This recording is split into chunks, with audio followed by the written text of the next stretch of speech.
Walking through the house, it was clear that there was a struggle. Like she was running for her life. Running.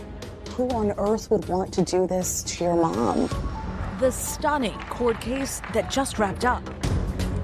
She was in the shower stall in the master bathroom. There was water running over her body when the police found her.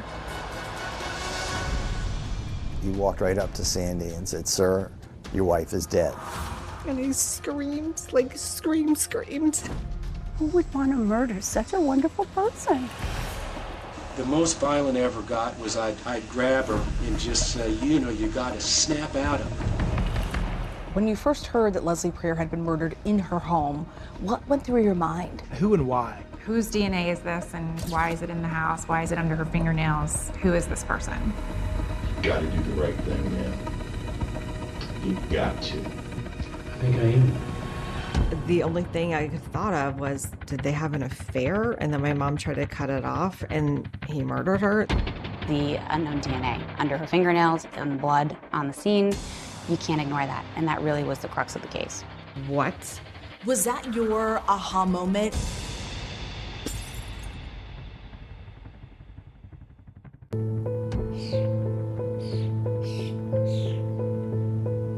Chevy Chase, Maryland. It's a really nice, upscale, quiet neighborhood.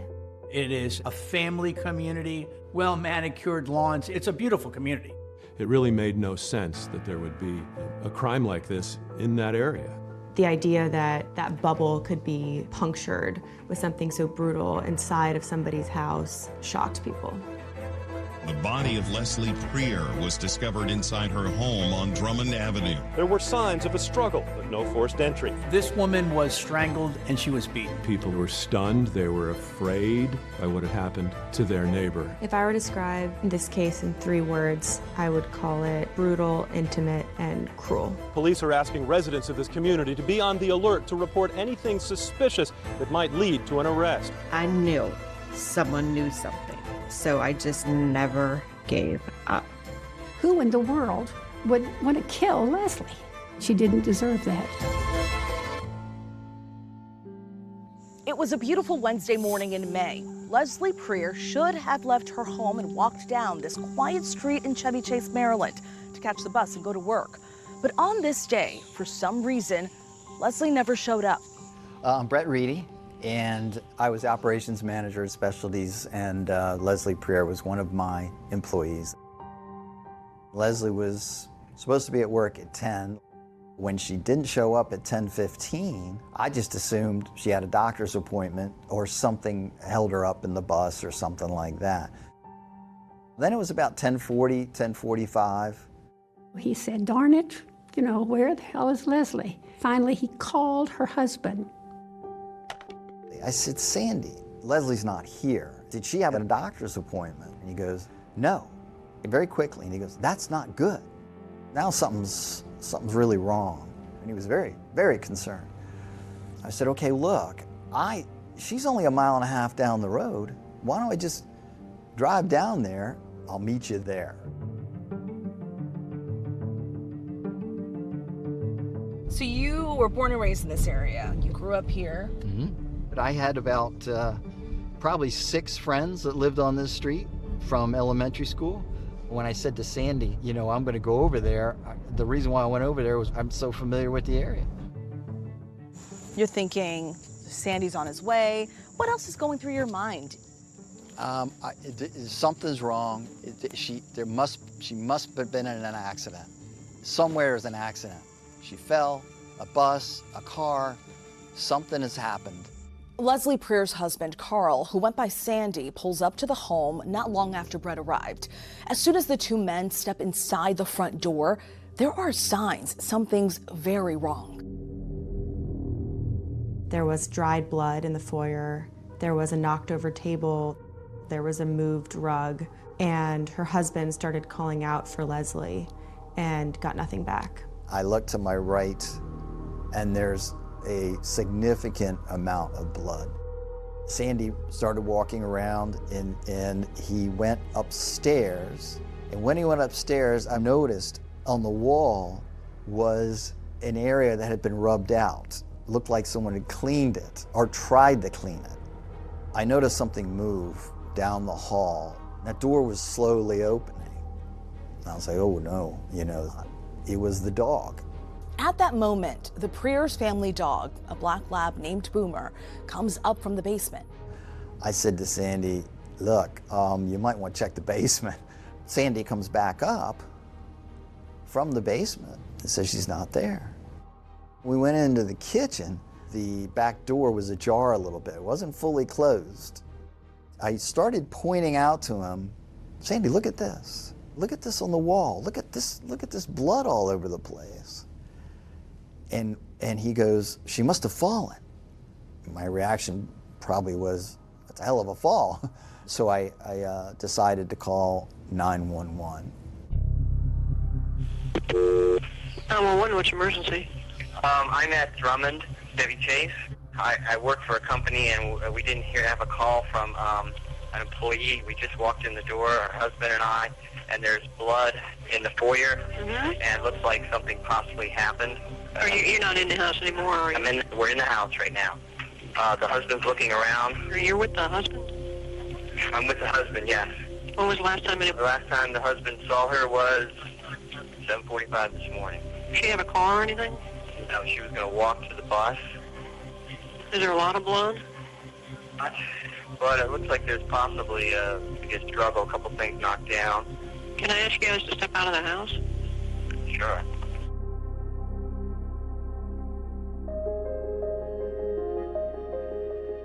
Their house was in Chevy Chase, Maryland. You might describe it as the Beverly Hills of Washington, D.C. It is a wealthy area, restaurants, shops, big homes, some very prominent country clubs in the area. The house is located on a cul-de-sac, so not a lot of traffic. Just a really nice, calm, quiet neighborhood. It's kind of tucked away. It's like a little haven. It's a place where you would want to raise your family. How long have you lived here? 40 years. 40 years. The same house on the same block? Yes. How did you first meet the Preers? It was Leslie I first met. What was your impression of Leslie? She was really pretty. And her prettiness was also her personality. She was lovely in every way. Leslie's husband went by Sandy. He was very thoughtful and very kind. I really liked him. And they only had one child? One child, Lauren. How was life growing up in Maryland with your mom and dad? They were the best of the best. We had dinner together every night. My dad always cooked breakfast on Saturday, and my mom and I would plant tulips in the front of the house. Lauren and I met in high school and became inseparable. Her parents were amazing. They were just super sweet, very welcoming, very open. Who's in this photo? Well, that's me. No. I know. So we're talking, and must have been 1977 when I was born. So we were a happy family, the three of us. Lauren's father could be described as like the life of the party. Very, very involved in Lauren's life, and they had a really great relationship. He was a really great guy. Lauren's mom was one of a kind. She was just so warm and so sweet. She was gorgeous. I mean, she just had these beautiful eyes. She was like a second mother to me, really. And she was just very caring and loving. And Lauren was definitely the apple of her eye. On May 2nd in 2001, Lauren Preer is 23 years old, living in her own apartment not far from her parents' home. Walk us through what happened that morning. My mom and I talked on the phone every single day, every morning. That was our routine. I called my mom in her office, and her friend Gail was like, oh, she's not in yet, but I was told to tell you that if you called to call your father. And then I knew something was weird. With signs of a violent struggle and police on the way, the question now is, where is Leslie Preer? They pulled their guns. And he screamed, like screamed. It was horrifying. It's terrifying. It's haunting.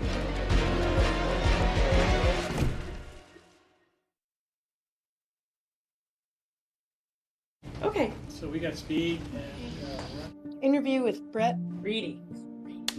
All right, so I'm going to play this for you, and then we'll talk after.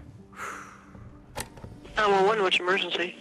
I'm at Drummond, Chevy Chase. It looks like there's possibly I guess struggle, a couple things knocked down. Wow. I'm shaken. My voice is definitely, I'm shaken. That call is haunting. After Leslie Prier's boss, Brett Reedy, calls 911 on the morning she failed to show for work, he and Leslie's husband, Sandy, do as they were instructed and wait outside for police to arrive.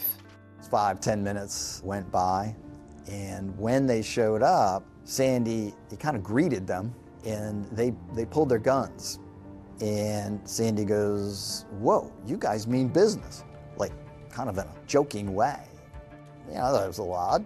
I think my gut was somebody hurt somebody and tried to clean it up. Sandy's reaction was she must have fallen down.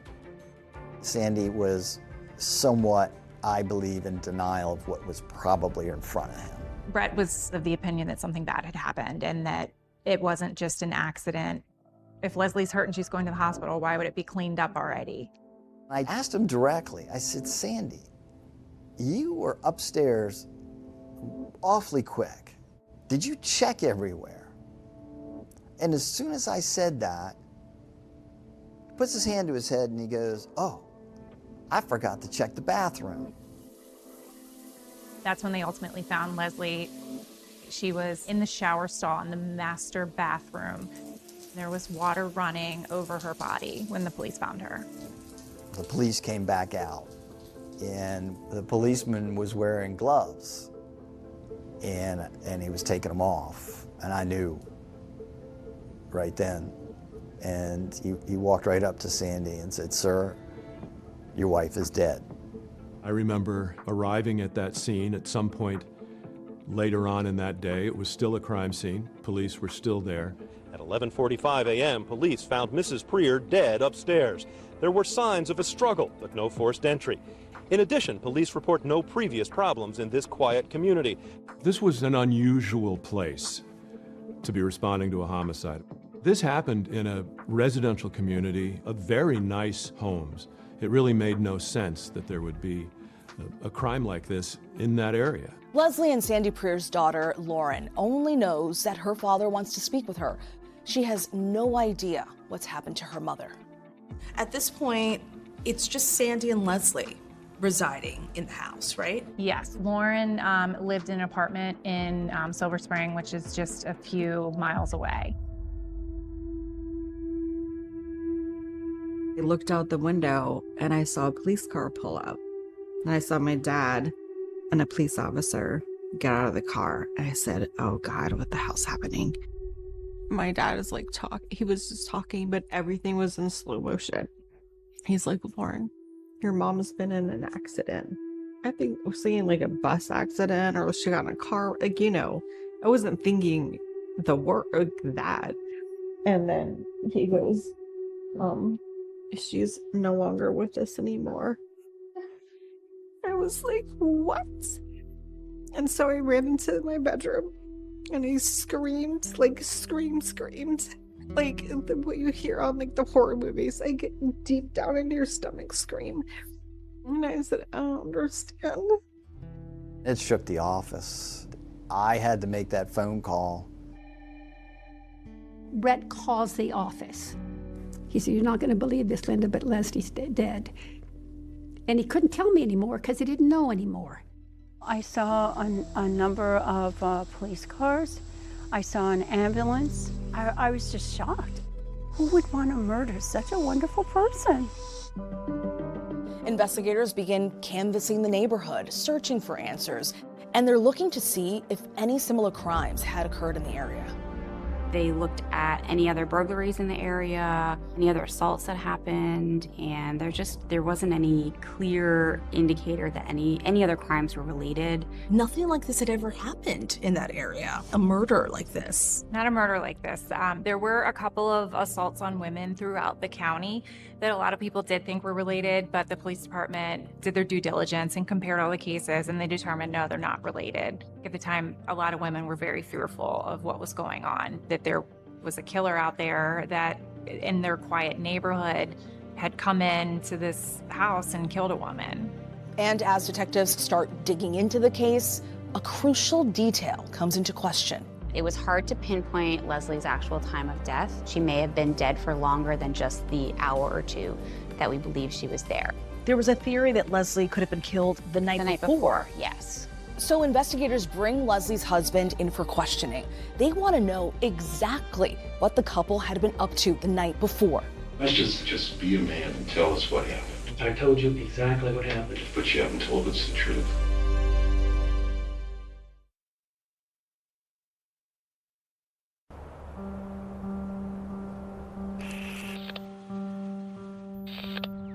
It was Wednesday morning, about 10 a.m., when Leslie Jennings Prier's colleagues became concerned she hadn't come to work. At 11:45 a.m., police found Mrs. Prier dead upstairs. The autopsy has been completed. The cause of death is blunt force trauma. Beyond that, police are being tight-lipped about what they know. Reporting from Chevy Chase, I'm Brad Bell, ABC 7 News. Brad Bell, take one. It was obvious that a struggle had taken place on the first floor. Leslie Prier was choked, and the belief was that her head was slammed into the floor of the foyer of her home. Was there a question about the time of death and why? When Leslie's body was put in that shower, the heat, the humidity, and the hot water over her body can change the rates of decomposition. So none of that was ever able to be pinpointed to a direct time of death. It's literally a horror story. We went back and there was still luminol all over the hallway, blood in the kitchen, all the way up the stairs, through the bedroom. And I stopped at their bed. I couldn't do it. I couldn't go in the bathroom. I couldn't do it. Walking through the house, it was clear that there was a struggle. Like she was running for her life. Running. Who on earth would want to do this to your mom? I couldn't think of one person. The neighborhood canvas was really crucial. A lot of the neighbors were pretty observant. One neighbor mentioned that he woke up in the middle of the night and he saw that there were lights all on in the Prier household, and the shades were drawn, but he could tell that all the lights were on, and he thought that was very strange. Then another neighbor reported to police that something unusual happened that morning when Leslie's husband, Sandy, left for work. He was standing in his doorway, appearing to say goodbye to someone in the house, but then he also made a point to greet that neighbor, something she said he never did. She told detectives it was almost like he wanted her to notice him leave that morning. You begin to think, does that play into someone trying to cover up, develop a timeline, and things like that? If you're a woman, more than 50% of the time, the person who's responsible for taking your life is your intimate partner. So it's a logical place for any investigator to begin. Okay, today is May 4th, 2001, and we're talking with Carl Prier. Leslie's husband is interviewed by police just 2 days after her murder because they're not positive when Leslie was killed. They want to nail down what Sandy was doing the night before Leslie was found dead. Tuesday, it must have been a regular day. Went to work and got off. I was taking some computer stuff to the dump.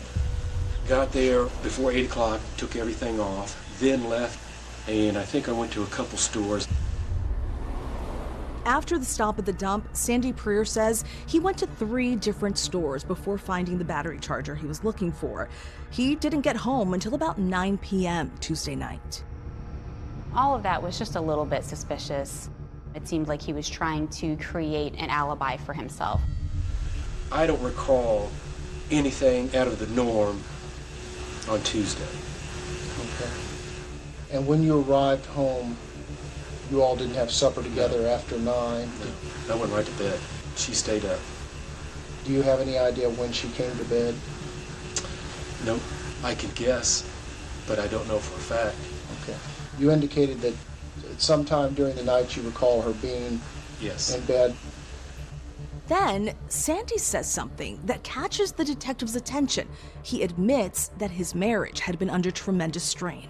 Both he and Leslie were feeling pressure at work. They were struggling to keep up with their bills, and Sandy says that Leslie was drinking.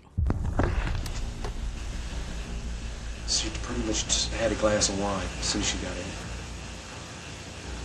Just one? No. How many? Is this important in terms Absolutely. of... She would have a lot.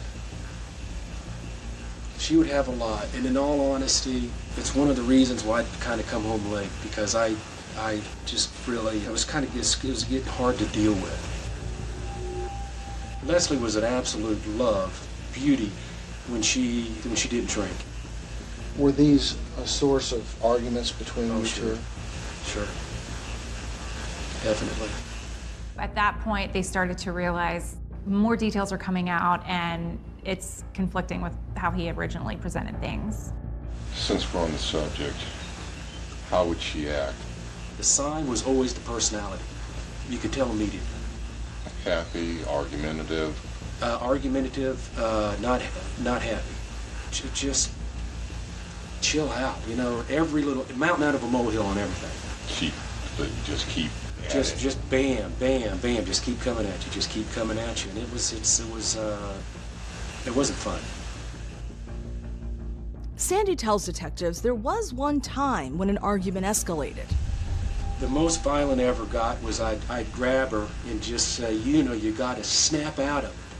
Like grabbing her by her shoulders? Her shoulders, but I did that one time and it, you know, really, and she, you know, hit the wall. I'm nothing, you know, smashing or anything, hit the wall and she's burst in tears and I'm thinking, God, what am I doing? So I pretty much controlled myself to where I was not gonna go there. Did either of you ever discuss divorce or separation? We never seriously discussed it because we loved each other dearly. There were times where I'd say, screw you, I'm divorcing you. To me, that's not a discussion. It's not when we sit down like this and talk about seriously getting a divorce.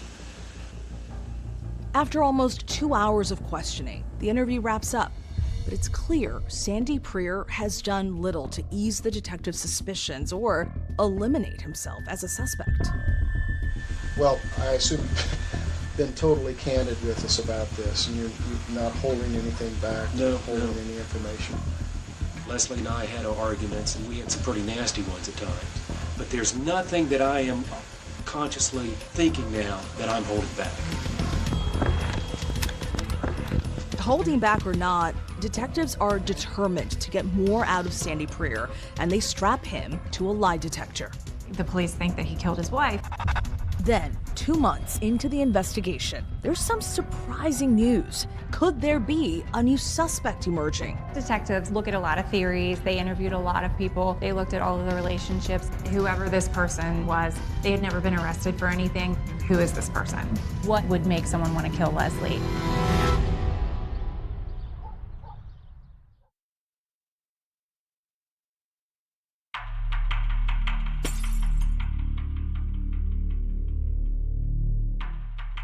Detectives did go to follow up with Sandy, and it was ruled death by homicide. His first reaction was, okay, I know where this is going, because usually when there's a death of a married woman, it's the husband is the suspect. He volunteered to take a polygraph test. Sandy told us he failed the lie detector test. He was very open about it. I thought, wow, I wouldn't be. Is that common for someone who is innocent to fail a polygraph test? It happens, but I wouldn't say it's common. Polygraphs are tricky. They're not admissible in court. It's not just police who found Sandy suspicious. There were people who knew the Preers that were asking, could Leslie's husband have killed her? When you first heard that Leslie Preer had been murdered in her home, what went through your mind? Why, who and why? And it all, unfortunately, started coming back to Sandy. What did the neighbors make of hearing that Sandy had been interviewed, Sandy was considered a suspect? I was really shocked because at no time did I ever think he was guilty. At no time. But I do know that a number of neighbors felt that he was guilty. I talked to the police quite often for the next couple weeks. I'm with Mr. Brett Reedy, reference a death investigation on Drummond Avenue. They thought he did it. And one of the reasons was that the coroner believed this happened in the early hours, but they couldn't really determine it because it was not an exact science. On May 24th, just over 3 weeks after his wife's death, Sandy Preer meets with investigators again. How you doing? All right, how about yourself? Not bad, not bad. Good. This time, the conversation takes a different turn. Answer machine at home. Have you erased that or any of the stuff that was on there for the past 2 weeks? Is it still there? You guys, I don't mean to show any disrespect, but I've been cooperating with you since day one, and I think I've answered enough questions. I don't understand. My attorney said not to answer any more questions. And again, I don't mean to show any disrespect to you guys at all. Sandy volunteered to give them whatever they needed. They took his watch to see if there was any blood traces in it. They took his glasses. They took pictures of his hands and his face and tried to see if there were any scratches or anything on his body. And he was totally cooperative with all of that stuff in the beginning. And it got to a point where they had kept interrogating him. You gotta do the right thing, man. You got to. I think I am. In fact, I know I am. And I'll just tell you one thing, you've got the wrong guy. I told you everything exactly how it happened. And I don't have anything else to say. We can prove that you haven't told us the truth, Sandy. We have physical evidence that shows Leslie was dead before 7 o'clock in the morning. And that don't lie. People lie. Sir, I don't have anything else to say. That made the detectives even more suspicious of him. But 2 months later, test results on forensic evidence collected at the scene reveal a clue left behind that doesn't fit with the theory that Sandy Preer killed his wife, Leslie. At the crime scene, there was DNA found in blood and under Leslie's fingernails, which was a sign that she tried to fight off her attacker. That DNA was not a match to Leslie Preer's husband. Whoever this person that left blood and their DNA on the scene was, they had never been arrested for anything that would have put them in the system. The police said, we would like to take swabs of all the males in the office to eliminate you all. All right, well, my first thought was they probably want to eliminate me, only because I was there. And I said, fine. At that point, they were eliminated as suspects. So whose DNA is this and why is it in the house? Why is it under her fingernails? Who is this person?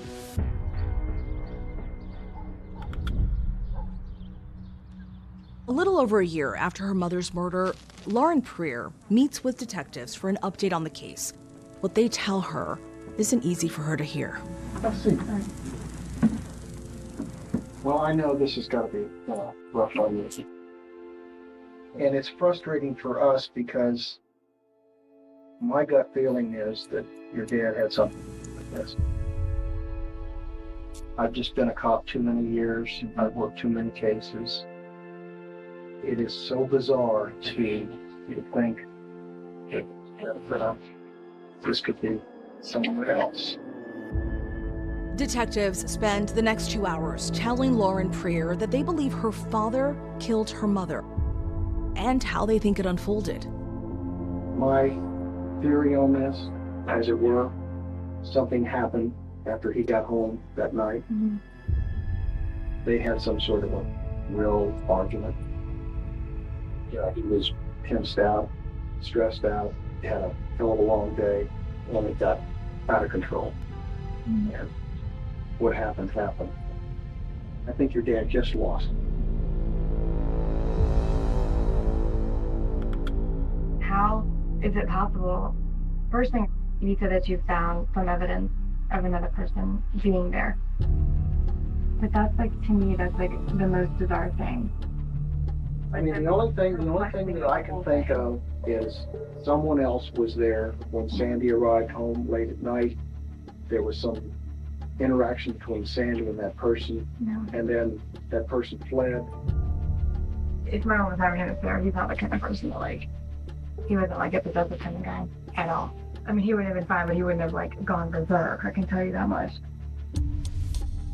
I can't imagine my father, like, I just can't imagine him, like, actually, like, murdering her and staring at her face, like, while she died in his hands. That just totally seems unfathomable to me. I knew my dad loved my mom so much. I mean, I had my moment where I questioned, could he really go that far? I'm like, no. My dad loved my mom, adored her. There's no way in hell that my dad looked my mom in the eyes and strangled her. That's impossible. If Sandy Preer didn't kill his wife, then who did? Detectives need a new strategy, and that unknown blood found at the scene just might give them one. I knew she was flattered by him. The only thing I thought of was, did they have an affair?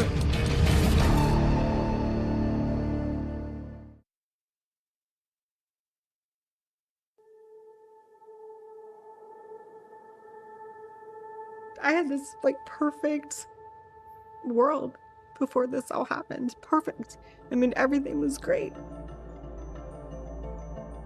I became a different person and my world changed completely. In the aftermath of her mother's murder, Lauren Preer is grappling not just with her immense loss, but also the lack of answers as time goes on, with the identity of the killer remaining a mystery. I'm sure those were very difficult years for you without your mom, without your best friend. It was almost impossible. But I said, Lauren, someday, somehow, this is going to be resolved.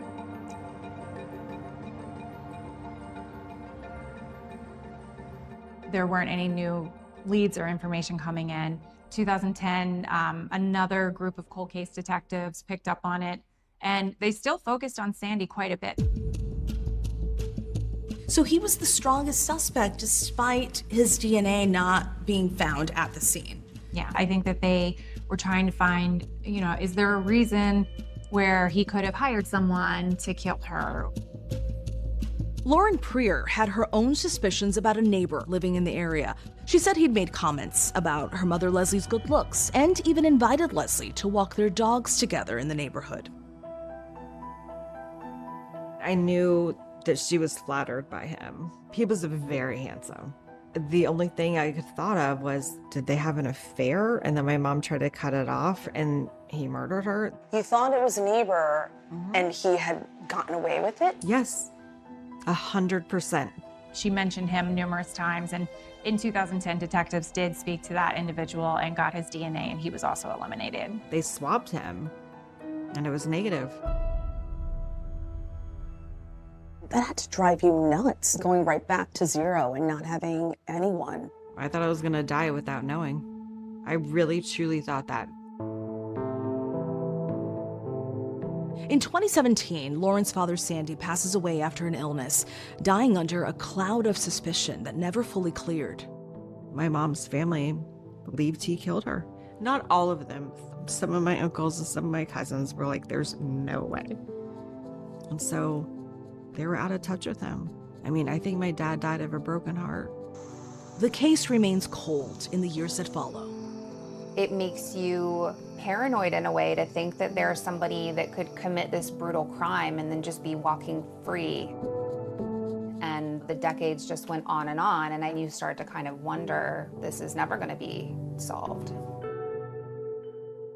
It bothered us a lot. I mean, every time we would get together, we would talk about it. For many years after this happened, when we got together around the proverbial water cooler, someone would always come up with one other revelation or one other, oh, maybe this happened, and we just couldn't put it together. I would check with my sources in the police department periodically. I would say, hey, what was up with that Drummond case? And they never had anything new to tell me. They said it remained a mystery. Finally, one day on my phone, Tara called. In 2022, Detective Tara Augustin joins Allison Dupuy in the Montgomery County Police Cold Case Unit, where every box on these shelves represents an unsolved mystery. Ever since I joined the police department, I think my career goal was to get into the cold case unit because these are all major crimes, and I like the challenge of trying to look at everything with fresh eyes and not take the same viewpoints that the previous investigators had. And when it's successful, it's a huge satisfaction that you're able to do something for the families and give closure.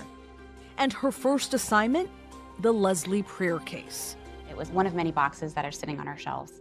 And when Tara joined our unit, she just picked right up on it. I just dug right in, and I dragged her along for the ride. And she was like, we're calling about your mom, Leslie Preer. And I said, what? So in 2022, you reach out to Lauren and you tell her, we're on this. It was very, very emotional for Lauren. She was just so grateful that somebody was looking at this and thinking about her mom again. Were you concerned at all that you were raising her hopes? It's always a concern. You want to temper expectations. We have some ideas of things that we can do now that had never been done before, but it's a very long process, so we had to really urge her to be patient with us. She's like, Lauren, this is going to take a long time. I said, I understand. No problem. I said, take your time. What was your initial thought when you looked through the case in 2022? The main thing was the unknown DNA under her fingernails and the blood on the scene. You can't ignore that, and that really was the crux of the case. We had been using the forensic genetic genealogy to some success at that point, and that was, I think, probably the biggest technological advance in the DNA that we've had in a while. In forensic genetic genealogy, DNA from the crime scene is compared to DNA that has been entered into public databases, a powerful way to find relatives, close or distant, of the unknown suspect. So DNA from Leslie Preer's fingernails is sent to a private lab. And this genealogy technique didn't exist in 2001. No. It wasn't around. Not even in 2010. Or do you both have training in genetic genealogy? We've taken courses for training for that, but we're both kind of beginners at it. So you've submitted this DNA to see where it matches. What results are you now looking at? We had some pretty low matches that we were working with at first. Because they were US-based, there was a lot of public information on the family tree, so there were some very high matches that were coming back to outside of the country. Low matches have less shared DNA with the suspect, making it more difficult to trace back the family line to identify them. It had been about a year and a half of working on these low matches, and I just wanted to explore these higher matches. When the detectives finally delve into the overseas matches, they find a person in, of all places, Romania, who shares enough DNA to be a promising lead, suggesting their suspect could be an American with Romanian ancestry. So this high match, and that's an awesome shared match. What did you think? This is it? That was really where we needed to go. This was the one that was overseas. So it was like another level of a challenge, but it was really worth trying because otherwise we were just spinning our wheels and we weren't getting any closer. So you would make a family tree basically showing any possibility of aunts and uncles, first cousins. Was that your aha moment I remember I said, Allie, come over here and look at this. I think I really have a break. Like, oh, this is serious. What she finds? A name closer to home than Lauren could have ever expected. Hands up! I said, are you sure? And she said, yes, it's him. He almost got away with it. Honey, your DNA was in the crime scene.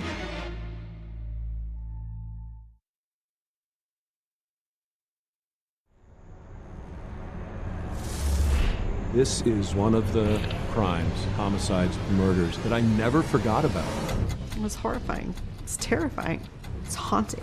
Only 2 people know what happened that day, he and Leslie can't speak for herself.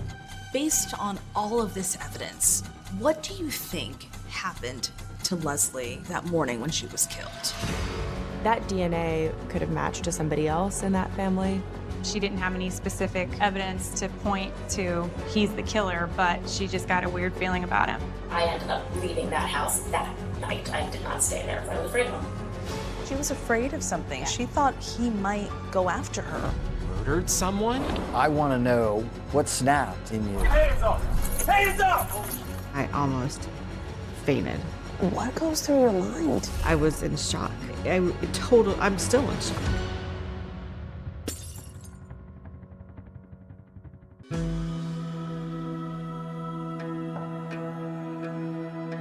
This is a family photo from my 15th birthday. There's my beautiful mother. For Lauren Prieur, sifting through memories of life before her mother's murder is bittersweet. It's one of the last trips I went on with my mom. A family destroyed. Her father, once a suspect, dying without knowing who killed Leslie Prieur inside their Maryland home on Drummond Avenue. When you see photos like these, what memories come rushing back? They were the best parents, and I miss them so much. We were just such a tight-knit family and loved each other very much. Today, Drummond Avenue is as idyllic as it was when Leslie Prieur lived here, with no hint to the tragedy that took place. And for decades, there were no answers to this murder mystery that rocked this community. Police are asking residents of this community to be on the alert to report anything suspicious that might lead to an arrest. I remember clearly, I remember standing in front of that home. It troubled me that this woman's killer hadn't been found. But nearly a quarter century went by before we heard anything more about it. What made you think you could find the killer? We knew that there was DNA evidence, and that is huge for cold cases. We can use genealogy to try to identify a suspect. By 2024, Detectives Augustin and Dupuy have spent a year and a half searching public genetic genealogy databases for any connections to that unknown male DNA found at the crime scene. Their most promising lead, a person in Romania who appears to be a distant relative of the killer. So just doing basic Google searches, I was able to find out a lot of information. And so I started going through a lot of old historical information about their family line. Grave sites, obituaries, marriage documents, census records. So it's a little bit of like history detective as well as regular detective work. Then I came across the name Virgil Gligor, and that kind of clicked in my head because I remembered the name Gligor and I knew it was in the case file. Gligor. Eugene Gligor is the name in the case file, Lauren Prieur's high school boyfriend. The two were high school sweethearts who met at Bethesda Chevy Chase High School. They shared a tight-knit group of friends despite their 2-year age difference. He's a little younger than me, but we just were attracted to each other and started dating. So what was it about Eugene that he was extremely attractive. He was very charismatic. He was a ladies' man, like he was, and all the girls loved him, but I got him. So we just became a thing. What was he like during those years when you were together? Popular, had a lot of friends. He was very outgoing, very sharp individual, very witty. You always could carry a conversation, whether it be with parents or anyone. Eugene's mom was a consultant for the World Bank and then left that job to raise her boys, and his dad was a tenured professor at the University of Maryland. He had one brother. He had a pretty I would say relaxed, easygoing personality. His parents' house was kind of like the central hangout spot. So, you know, we used to spend a lot of time over there just kind of hanging out, doing what kids do. Eugene Gligor lived just about a 10-minute walk from the Preer house in an upscale community called Kenwood, known for its luxury homes and cherry blossoms. This trail runs between their two neighborhoods. All you had to do is cross the street, walk down the bike path. My parents' house was like 3 houses up. That's it. The friend group also often spent time at the Preer house. Lauren's parents, her mom in particular, just welcomed everybody with open arms and made sure that they were fed. So I have a lot of very vivid memories of Eugene and Lauren and I at Lauren's parents' house. My mom was just open door, totally took him in, and he could come to my parents' house when I wasn't even home yet. She loved him. She adored him. Dinners, barbecues, breakfasts. We went on vacation together with all of us. And so he was, at some point, part of our family. So here you are. This is the night of prom. Correct. That's me. That's Eugene. We had a great evening. We had fun. We stayed up all night, and it was a beautiful evening. How serious was that relationship? There were couples, and then there was Eugene and Lauren type of couple. They were on like a different level. It was Eugene and Lauren, not just Eugene. It wasn't hang out with Lauren. It was let's go hang out with Eugene and Lauren. I mean, I loved him back then. I really did. He was gentle with me. If like we got a scuffle with any guys from like a different school and like there was any kind of altercation, he would be one of the last people you want to have your back. Not really a fighter? No, not a fighter at all, you know. Eugene and Lauren dated throughout high school and then continued dating when Lauren went to college.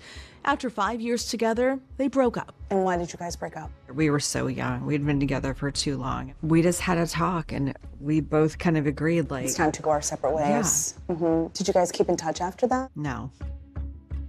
About 2 years after their breakup, Lauren's mother was killed. Fast forward to 2024, when detectives determined that Eugene Gligor is a first cousin twice removed from the genetic genealogy match in Romania.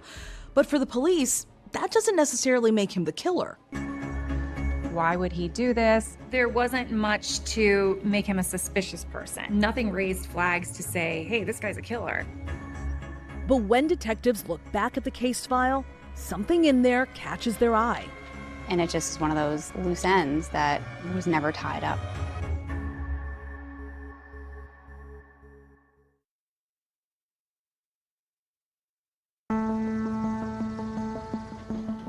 As detectives look into the history of Eugene Gligor, a particular day stands out to them from over 2 decades ago, Leslie Preer's funeral. Beautiful day outside, big church. Just the amount of people there, the amount of friends from high school that were there in support for Lauren. It was very well attended. But not present among the throngs of people, Lauren's long-term ex-boyfriend, Eugene Gligor. I remember asking Lauren specifically, I was like, where is Eugene? And her saying to me that it was too much for him to handle. And I just remember being so upset, just being, are you kidding me? That's the excuse, that's the most selfish thing I've ever heard. It just rubbed me so wrong. I was like, why the hell is Eugene not here? The detectives discover a traffic ticket Gligor had received during that time and find out that a few days after the murder, at the same time as the funeral, he took a long, unplanned road trip to see a friend in Portland, Oregon. Eugene decided he didn't want to go and instead took a cross-country trip all of a sudden to Portland, Oregon. It made no sense. As part of their investigation, detectives would later interview Eugene's brother Andre and learn that he and his parents did attend the funeral. Andre also knew the Preer family. Did you ever meet Lauren's parents, Leslie and Carl? Yes. Had you ever been to their house? Yes. The only times I went to their house was in the context of pet sitting. Okay. Do you remember the dog's name? I do. Boomer? See, that's exactly Boomer. Yes. You went to the memorial service? Yes. Okay. Did he mention that he was in town or out of town or anything like that? He didn't mention anything because I didn't talk to him. We know that he was out of town, and we thought that was a little bit peculiar because, you know, it's your ex-girlfriend's mother got murdered. That's very Yeah. Curious. I would definitely want to, be there. And obviously you felt compelled to go. Yes. So that's one of the main things that we're kind of confused about. In the case file, detectives see that 9 months after Leslie's murder in January 2002, a tip had come in about Eugene, who had been living with his mother after his parents' divorce. A lady that lived in the neighborhood where Eugene Gligor lived said, I know that he used to date the victim's daughter, and he was getting in trouble in the neighborhood for noise complaints and just nuisance things where the police had come out there. And for some reason, he stuck out to her, and she said, I just want to let you guys know, look at this guy. It was just a hunch. She didn't have any specific evidence to point to he's the killer, but she just got a weird feeling about him and wanted to call in and give his information. So this neighbor calls it in, speaks with police, it's documented, but nothing happened. No. They weren't able to locate him, and it just is one of those, loose ends that was never tied up. Eugene was not tested, he wasn't asked for his DNA, he wasn't interviewed. It just sort of went away. They didn't have probable cause that would connect him in any way to the crime. He was an old boyfriend, and there was no indication that there had been animosity between him and the mom. Another person with a hunch about Eugene at the time, Lauren's father, Sandy. He never liked him. He never liked him? Mm-mm. Even though I was dating him, he thought there was always something off. And then after she was gone, he said, do you think Eugene could be a part of this? I said, no. What are you talking about? But what remains unclear to investigators? Why would Eugene Gligor commit a crime like this? As for Gligor's run-ins with the law, they don't see anything violent enough to suggest he'd be capable of murder. Eugene did have some police interactions throughout the years. There were a couple of incident reports for thefts or burglaries where he was listed as a suspect, but he was never charged because either there wasn't enough evidence or the families decided not to go forward with anything. At some point, he had been charged with marijuana possession. And he had 2 other contacts with the criminal justice system, but nothing that would have indicated he would have been involved in a violent crime. So these findings didn't really paint a picture of a brutal murder. No. Not at all. No. But then, detectives stumble upon something worrying. Okay, it was very scary, and I ended up calling the police. Now that kind of changes things to where, okay, he might be capable of actually killing someone. I ended up leaving that house that night. I did not stay there again, because I was afraid of him.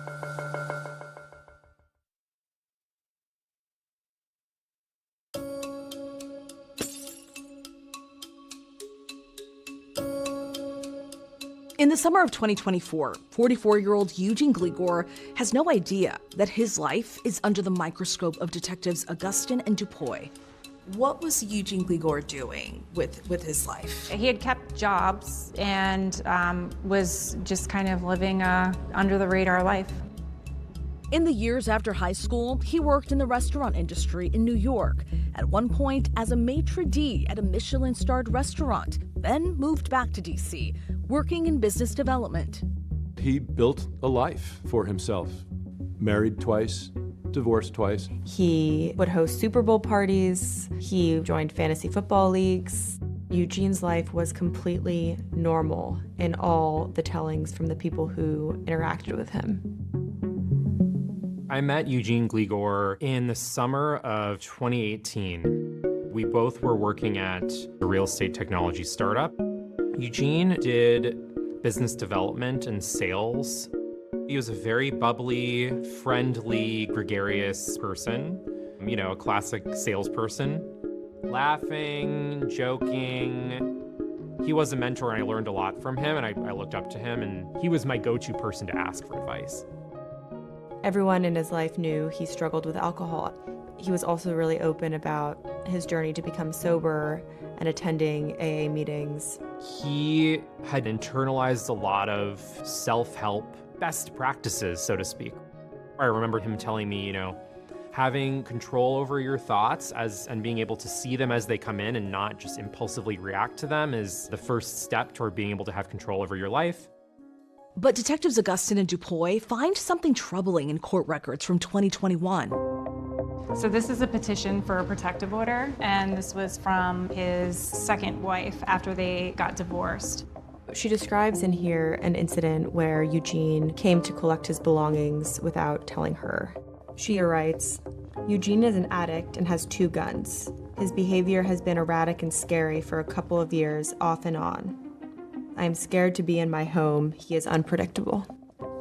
Eugene repeatedly calls me a whore and yells into my face. He throws objects, punches walls, and I fear for my safety when he has these outbursts. I am seeking protection from this verbal abuse and escalation. The petition for the protective order was ultimately denied by the court, which said there was no reasonable grounds to believe abuse as defined by the statute occurred. Detectives would later speak to that ex-wife. He had moved out. He was supposed to let me know and get my approval before coming over, and he just came in. And it was very scary, and I ended up calling the police. And I ended up leaving that house that night. I did not stay there again because I was afraid of him. It was probably the only time that I was like, oh my God, like this is really scary. So she was frightened. Yeah. She was afraid of something. She thought he might go after her. What stood out to you the most in this? It just showed a completely different side of him that hadn't been exposed before. Once I saw that, okay, well, there is a propensity for violence, and now that kind of changes things to where, okay, he might be capable of actually killing someone. After detectives find that petition for a protective order, signs are pointing in the direction. Eugene Gligor is their guy. But they need proof, especially since there are other males in the Gligor line. His brother did dog sit for them occasionally, so we knew his brother did have access to the house as well. When you were dog sitting for the Preers, did you have a key to their house? You know, I don't remember if Leslie gave me a key that I would give her back, or whether the key was hidden somewhere.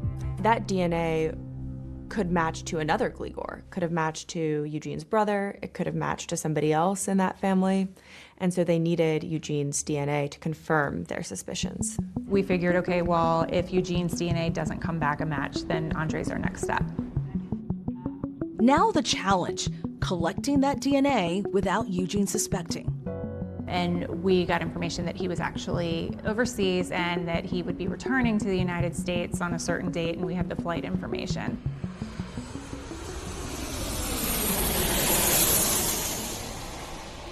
When Eugene Gligor arrived here at Dulles Airport in Virginia from an overseas trip in June of 2024, you may have thought he was just another anonymous traveler passing through. But it turns out investigators were watching and waiting. They knew he was flying in. They knew he was going to be at Dulles, so he's coming off the plane, and bam, there's some detectives there. They set up essentially a sting. They arranged for him to be pulled aside by customs for a special screening.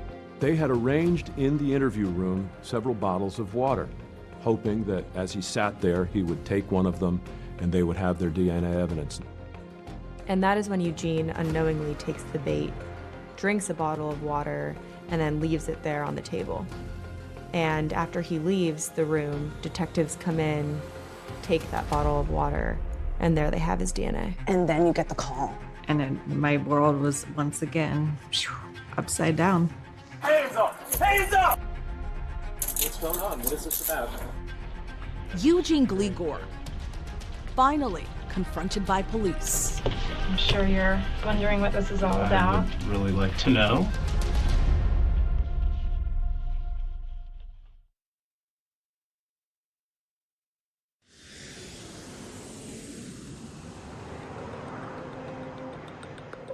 Finally, 23 years after the murder of Leslie Preer, there's a DNA match to the crime scene. DNA taken from a water bottle Eugene Gligor drank from and left here at Dulles Airport. Normally, these things take a lot more time, but the biology lab was great in getting us a quick answer. And so we obtained the sample on a Sunday, and by Friday, we had a report saying that it was a match. It's a pretty joyful moment to realize you've got your guy. With Eugene's DNA confirmed, his brother Andre was officially eliminated as a suspect, as was Lauren's father Sandy, who had died still under that cloud of suspicion. So at this point, we didn't want to alert Lauren and ask her any questions about him because we didn't want anybody to know that he was our suspect yet until we had him into custody. He was actually living in Washington, D.C. at the time. So officers were sitting outside of his apartment waiting to see if they saw him leave so they could arrest him outside. And he came outside to drink coffee and hang out on his stoop. Hands up! Hands up! Please. What's wrong with you? Hands by your back. Hands by your back. What's going on? What is this about? So what was his reaction? He was asking what it was about. Can you tell me what this is about? Yeah, you have a warrant. For what? He acted like he had no idea. You got a warrant, my boss is going to tell you everything about it, okay? That's all. Okay. He'll tell you, he'll give you a copy of it. So you didn't know anything about this warrant? No. Okay. I think he was completely surprised. The police wanted to catch him off guard. I don't think he had any idea they were going to be there. When did you call Lauren? So I called her as soon as we knew he was in custody. I said, we have someone under arrest for your mom's murder. It's Eugene Gligor. And I almost fainted. What goes through your mind? I was in shock. I'm still in shock. Total shock. Just what? And then she goes, he's actually under arrest right now. You have a seat right there. You can take the cuffs off and just chain his ankle. Yep.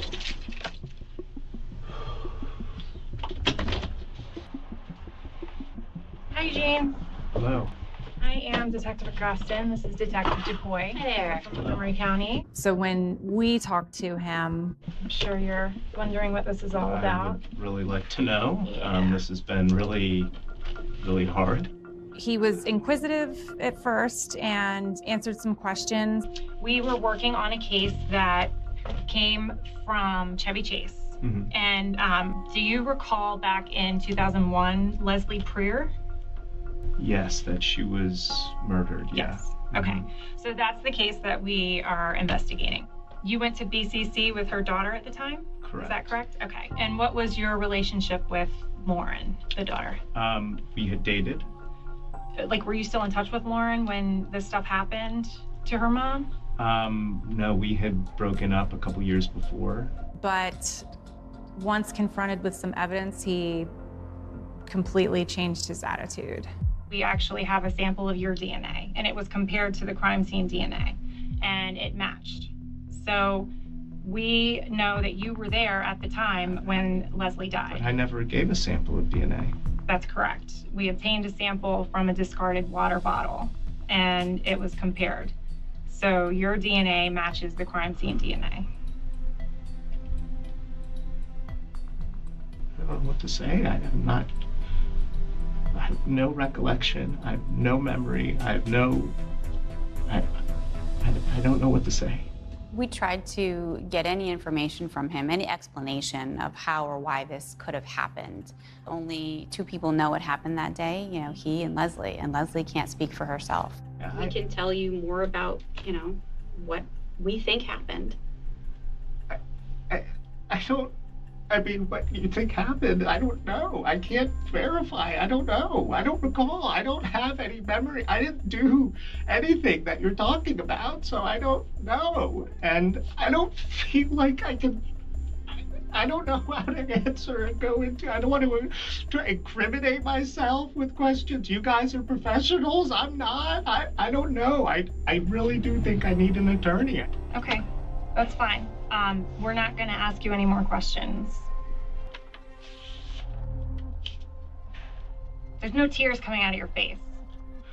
I'm very dry right now. You're dry? I'm very dry. I'm parched, I'm dehydrated. You can probably see my eyes are bloodshot red because I'm just tired and drained. I don't know what's going on. You want me to drink water so I can tear? I don't want you to tear. I just don't want What are you trying to say? I'm just trying to say that this seems a little put on. Are you kidding me? Are you kidding me? No. He was putting on a bit of a show, being emotional and just acting like he doesn't understand how this could have happened. In your eyes, it's guilty until proven innocent. I get it. Well, honey, your DNA was in the crime scene. That's why, like... But I don't remember. I don't know. I don't know. What we're trying to figure out is how your blood was at the scene that day. Could it have been, you know, an interrupted burglary? Did something happen where you didn't expect anybody to be home? I have no idea. I don't remember. I don't recall. He just kept saying, I don't remember, I don't remember, I don't remember. You keep saying you don't remember and you don't have any recollection. Well, but if somebody was not involved, it would be an adamant, I didn't do it. I didn't do it. I definitely didn't do it. Like, this is absolutely. That's why we wanted to talk to you. I don't know why your blood is there also. I don't know.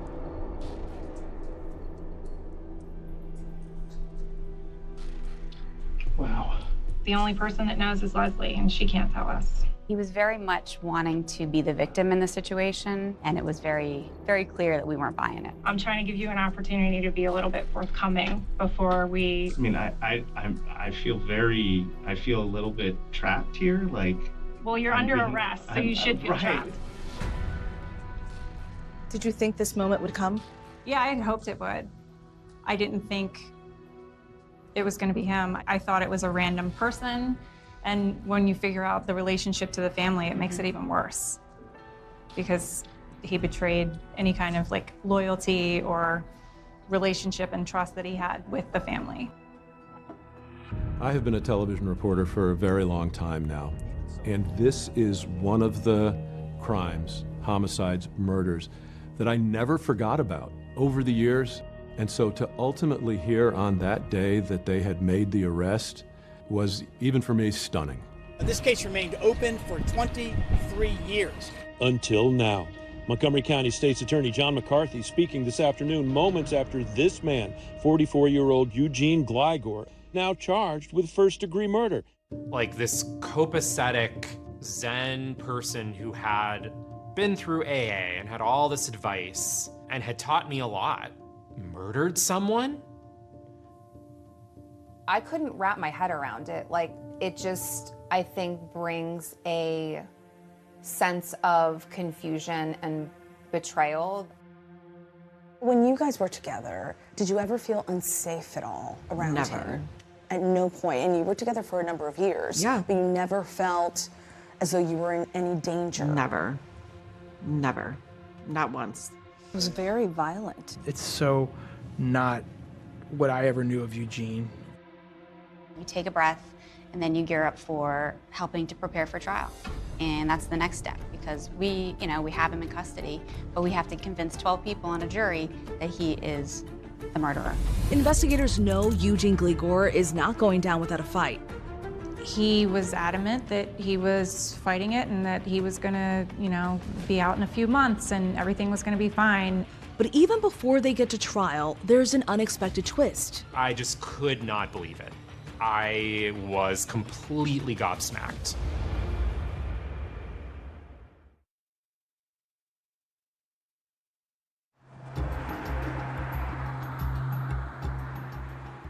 With Eugene Gligor in custody, the state starts preparing its case. This is when they track down the people from his past who were closest to him, starting with his ex-wives. Okay. He has 2 ex-wives, and both of them kind of reiterated that he was a completely different person when he would drink. When we met, I had no experience with addiction in my life, and so I didn't recognize what it was. But within about 2 months, I was like, something's wrong. But he was an alcoholic, and he would drink and then pass out. And it was just a mess, and it was really very, very sad. And that they oftentimes feared for his own safety when he would drink because he would be very reckless. Was he like a danger to himself, like saying he would harm himself, or just being impulsive, going out, drinking and driving, or what kind of stuff? Second? The latter. Okay. We definitely started taking 2 different directions, where my crutch was making celery juice and his was hiding a bottle under, kitchen counter while working, kind of thing. But he did a really good job of, I guess, Jekyll and hiding it. It got to a point with both of them that they ended up getting divorced because of his substance abuse issues. Detectives then interview Eugene's brother Andre, who is shocked. I'm sure it's very hard.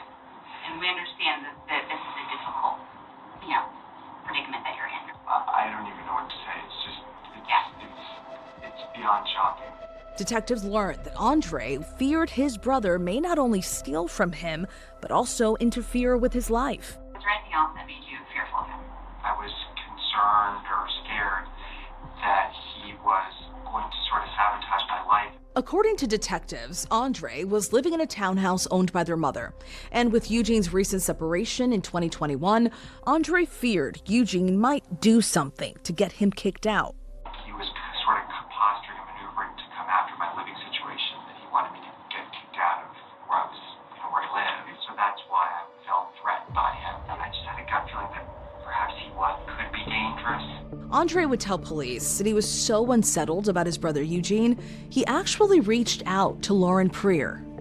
As I reached out to somebody who I thought knew him, his character, not recent character, but from the past, I wanted to sort of confirm or deny my gut. And so that's why I messaged Lauren. I didn't really get an answer. Do you remember what exactly you wrote to her? I just basically said, I feel like my brother he dislikes me. Some days I'm scared of him. Should I trust my instinct or am I going crazy? The picture that was painted for us was that he tended to be manipulative in his relationships, according to these people, and he would always try to make himself the victim and at the expense of other people. In my mind, he would put one persona out there, but behind closed doors, he was a different person. The case against him, I think, was rock solid. He did this crime. That was not going to ever be the issue. The issue was going to be, is it first degree, second degree manslaughter? Then, with the trial approaching, there's a surprising announcement. Gligor agrees to plead guilty to second-degree murder. Were you both surprised that he pled guilty? I was. Now he's saying that he's responsible for it and that he's pleading guilty because he is, in fact, guilty. What was your reaction to that? Thank God. You didn't want to go to trial? No. That would have been hell. Calling criminal case C-15 Sierra 24870, State of Maryland versus Eugene Theodore Gligor. So are you pleading guilty here today freely and voluntarily? Yes, Your Honor. And are you pleading guilty because you do believe that you are guilty of second-degree murder? Yes, Your Honor. Did he look at you? No, nothing. He didn't look at anybody, but he knew. I know he saw us. Did he seem remorseful at all? Nothing. He sat there and just basically stared down.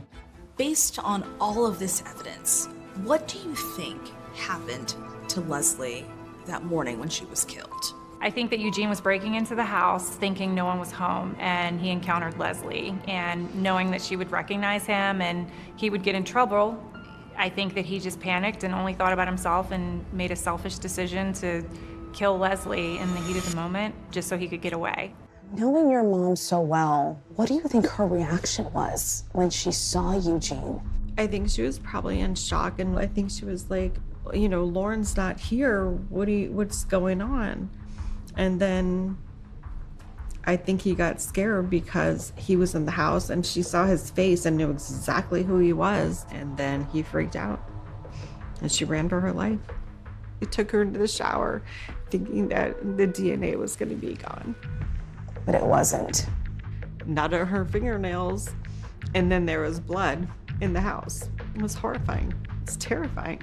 It's haunting. Your ex-boyfriend killed your mother. Yes. Literally. And the fact that it's someone I knew, that I dated, went to prom with, it's insane. And then he almost got away with it. He almost got away with it. I think the burning question right now that everyone wants to know is why? Like, why did it have to result in murder? Do you think you'll get answers from him in sentencing? If he wants to talk. Thank you, Your Honor. And Your Honor, make no mistake about it. Today is a day of reckoning for this defendant who for 23 years hid in plain sight.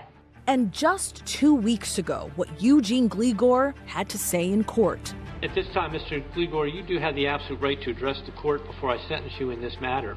If there's anything that you would like to say to the court, now is your opportunity to do so. Your Honor, yes, I would.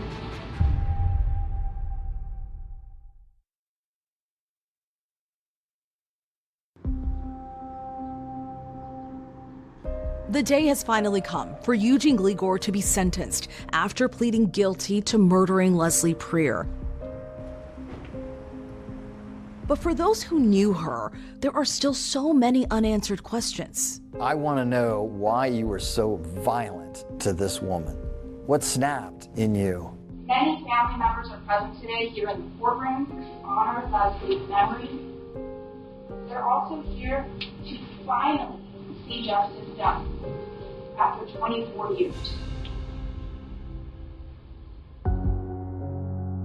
Before Gligor is sentenced, Lauren gets the opportunity to speak directly to him. Why would you kill my mom? She was the sweetest soul on the planet. She never judged anyone. You're a monster of wolf in sheep's clothing. All right, well, thank you very much. Mr. Gligor, if there's anything that you would like to say to the court, now is your opportunity to do so.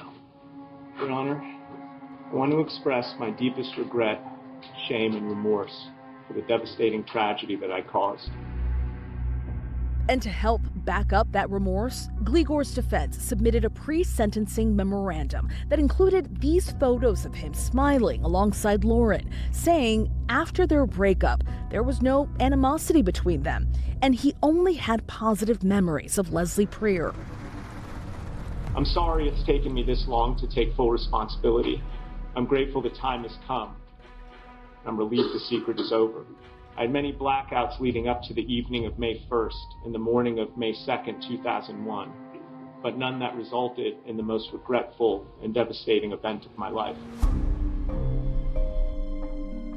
Although in court, Gligor said that most of the day was a blur, a memorandum filed by prosecutors prior to the sentencing quoted a more specific account from Gligor, saying on May 1st, 2001, Mr. Gligor remembered drinking both shots and mixed drinks. He stated that he vaguely remembered driving to work and stopping off at the Prieur house around 9:30 a.m. on May 2nd, 2001. He recalled a vague memory of going into the house and he and Mrs. Prieur having some sort of physical altercation. He does not recall placing her in the shower or trying to clean up the crime scene. To Lauren and Leslie's family, I'm so sorry for causing you so much misery and hardship. After Eugene Gligor's statement, the judge sentenced him to 22 years in prison with 5 years of supervised probation. Our Maryland Bureau Chief Brad Bell is joining us now live first tonight, and he's been covering this case since we learned that Leslie Prieur's murderer was identified. Yeah, a lot of emotions at play in the courtroom. The family finally today able to stand around this picture and take a family portrait and say they are thankful for some amazing detective work. This is a history-making case. I want to thank the family. There's no closure in these cases, but the sentence given by the judge was appropriate. You heard him speak today. What do you think? John says no remorse. I think it's the Eugene show in his mind, and I think it's the same thing over and over. I don't believe anything he says. I can't believe it's over. It's been so long. Almost 25 years. I'm 48 years old. I thought I was going to die without knowing. And it's over. It's over. We did it. Thank God.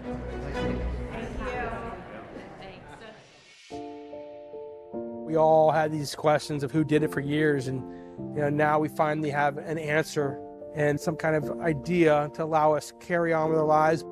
With Gligor now behind bars, Lauren Prieur finally has some answers, but they're answers that came too late for her father, Sandy. How do you process that, knowing that he passed a few years ago and it was so close to seeing this day? I have pictures of him in the guest bedroom, and I talked to them, and I said, I wish you had been here. I said, Daddy, thank you for being such a wonderful father, and I'm so sorry that you didn't get to see justice, but you're getting justice. She seemed like a wonderful, wonderful mom.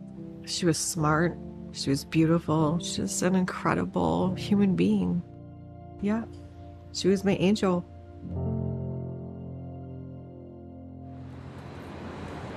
We should point out tonight that Eugene Gligor could be eligible for parole after serving just half of the 22 years. He's already filed a motion asking for the court to reconsider his sentence. David, as for Lauren Prieur, she tells us there are no words to express her gratitude to those 2 cold case detectives who never gave up on bringing her mother's killer to justice. That's our program for tonight. Thanks so much for watching. I'm Deborah Roberts. And I'm David Muir. From all of us here at 2020 and ABC News, good night.